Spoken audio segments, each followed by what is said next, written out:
Takže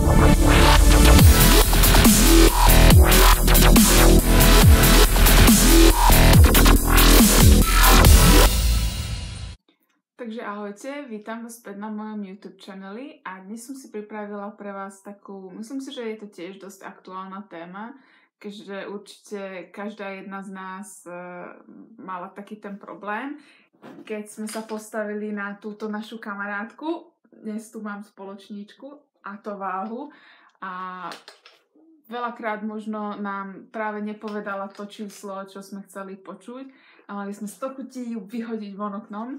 Z vlastnej skúsenosti vám viem povedať, že nieraz som skoro to okno otvárala a nieraz tá váha vlastne skoro letela von, ale v podstate trvalo mi dosť dlho, pokým som si na to zvykla, že raz za čas ma naštve, raz za čas ju budem chcieť vyhodiť.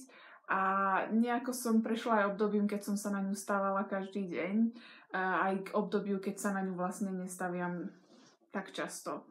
Napríklad, keď som v objemovke, tak je to vlastne veľmi málo, keď sa na ňu staviam. A keď je to v diete, tak naozaj závisí a už v podstate viem, kedy vlastne nastáva tá vodováha kedy vlastne zadržiavam vodu a keď keď tá váha ide hore, alebo keď aj zo dňa nájdem proste 2-3 kg mám hore, proste už poznám svoje telo. Ale poďme vlastne k téme, ktorú by som chcela dnes povedať.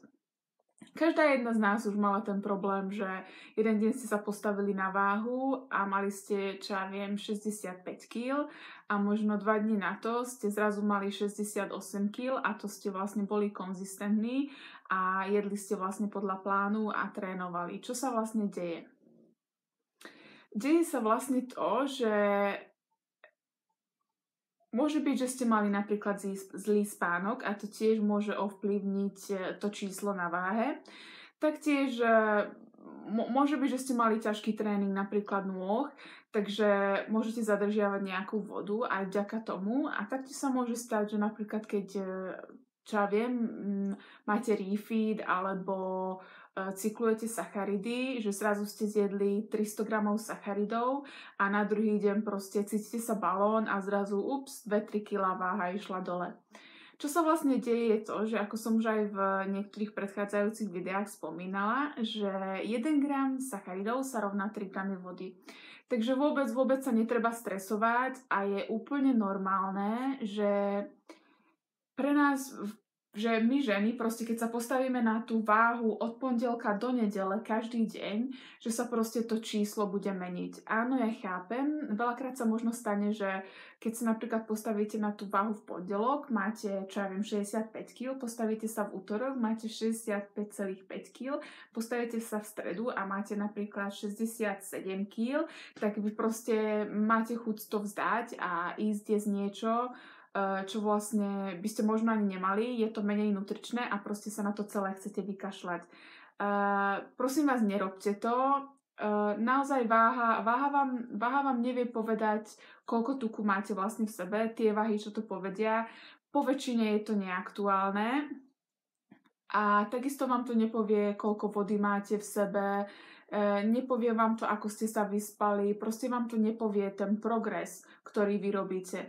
Naozaj treba sa hlavne riadiť podľa toho, čo vidíte vy v zrkadle a aj podľa toho, keď si meriate tie centimetre na určitých miestach, že či vlastne tie centimetre idú dole a taktiež podľa toho, ako sa cítite v rifliach alebo v šatách a celkovo ako sa cítite vy.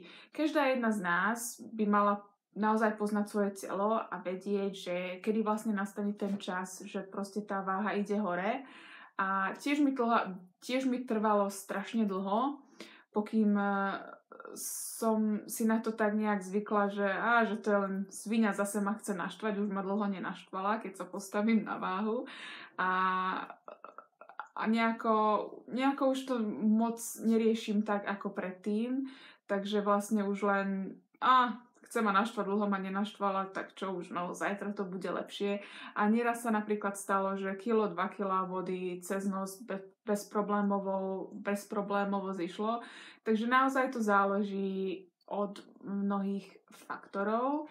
Takže naozaj naša kamarátka vás nemôže naštvať do takej miery, aby ste vy chceli vzdať celý svoj progres len kvôli tomu blbému číslu, čo vám tam ukazuje. Keďže to číslo vám nikdy nepovie, že ako to robíte vynikajúco, alebo aký ste konzistenční, alebo ako vám vlastne super ide dodržiavať to, čo dodržiavať máte. Takže ak máte problém, alebo ak ste vlastne fixovaní na to číslo na tej váhe, tak vám odporúčam sa na ňu nestavať a dať aj diete, aj číslam, ak rátate makra 2-3 týždne, a pokým sa telo na to ustáli. Taktiež menštruačný cyklus, áno, dobre viem, píšem si poznámky, už bude aj o tom video. Riadte sa hlavne podľa toho, ako sa cítite, ako vám padnú šaty, alebo ako sa vlastne cítite v oblečení a nie podľa nejakého blbého čísla. A taktiež by som chcela povedať toto isté aj napríklad pre baby, ktoré si dávajú merať tuk.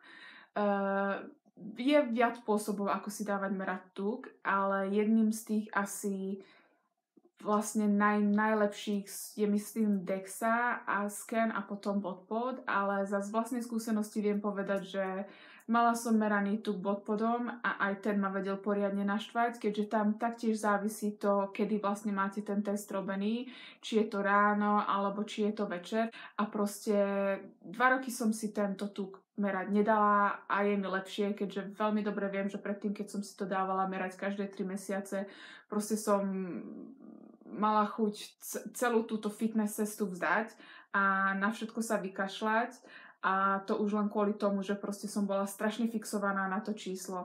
Takže babi, prosím vás, nebuďte fixované na číslo a treba byť konzistentný a makať a nenechať sa naštvať touto sviňuchou. Takže vám prajem pekný deň. Ahojte.